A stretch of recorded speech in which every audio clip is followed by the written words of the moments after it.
What you're seeing on the screen might look like Amazon Prime or Netflix, but it's actually my own personal Netflix running on my own server. The best part is that you can easily create your own Netflix just like this, for free. It feels exactly like the real Netflix, letting you watch movies, TV shows, and anything else you'd normally pay for on the actual platform. All these movies are stored on my PC, which is functioning like a server, allowing me to stream them to my phone or TV from anywhere. Just like Netflix, you don't need a high end PC for this. You can turn even an old or low end computer into your own personal Netflix for free using Jellyfin. Setting this up is extremely simple, so without further ado, let's get it set up. To get started, open any browser on your device and search for Jellyfin. Open the official Jellyfin website from the search results. Now, here, click the download button. Next, select your system. Do you have Windows, Linux, or Mac? Since I'm on Windows, I'll select the AMD 64 option. If you're on the ARM64 version of Windows, go ahead and select that one instead. Now, download the Jellyfin exe file. It's a small file, so it'll download quickly. Once the download finishes, head to your Downloads folder and double-click the file to open it. A pop-up window will appear. Just click Next to install it, the same way you'd install any other app on Windows. Once the installation is complete, close the window. The Jellyfin app is now on our system, we just need to open it. The Jellyfin app will ask for permission to start the server, so go ahead and allow it. Once you grant permission, the Jellyfin server will start running in the background, which is what powers our personal Netflix. Now open your browser again. Open the local host port that shows up on your screen. And look, our Jellyfin server has started. Now, we just need to finish setting it up. To get started, enter your server name and click Next. After that, set your username and password. Enter your name for the username, and for the password, just enter anything you'd like, but make sure to remember it since you'll need it every time you log in. The setup is almost done. You can configure your media libraries here if you want, but I'll cover that later, so let's skip it for now. Just keep clicking Next until the setup is finished. The setup is complete. Now log in using the username and password you just created, the same way you'd log into any other service. Everything's set up.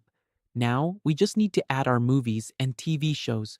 To do that, click the three-line icon in the corner and open the dashboard. You'll find the Libraries option in the left sidebar of the dashboard. Click on it to open it. To add a library, click the Add Media Library button at the top. Choose whether you're adding movies, TV shows, or something else, and give it a display name, whatever you'd like it to be called. Since I don't have any movies on my system right now, I'll add a few dummy files just to demonstrate how it works. You can go ahead and add your own movies and follow the same steps. I've created a folder named Jellyfin on my system. Inside it, I'll create one folder called Movies and another called TV Shows. I'll drop a few fake movie files into the Movies folder, just converting text files into MP4s for testing. You can add your own real movies here.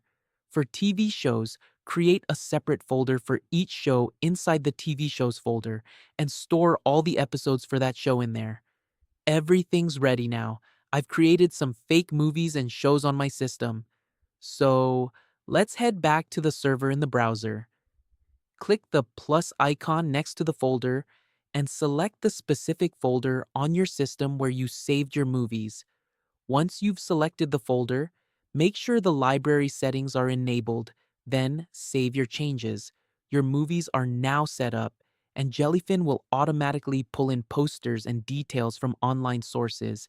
You can actually see it fetching that information at the top, and once it's done, the posters and everything else will show up automatically. You can follow the same steps to create more libraries, whether that's for movies, TV shows, or anything else you want to add. So now our movies and TV shows have been added, and Jellyfin is gathering all the details, posters, cast information, everything automatically. Let's head back to the main screen. And look, our movies and shows are all set up, looking just like a real Netflix library. They won't actually play though, since these are just demo files. You'll need to add your real movies for that. Now let's see how to access everything from your phone. Head to the Play Store on your phone and install the Jellyfin app. Once it's installed, open it up and enter the URL, including your Wi-Fi IP address, into the URL field just like you see here. Just make sure your phone and your laptop are connected to the same network. After entering the URL, tap Connect. It'll ask for your username and password, so enter the same credentials you created on your PC and hit Enter. And there it is, running right on your phone, letting you watch everything stored on your PC in your very own Netflix-style interface, with your laptop acting as the server. That's all for today's video. I hope you enjoyed it. If you did, hit that like button and subscribe for more videos like this one. I'll see you in the next one.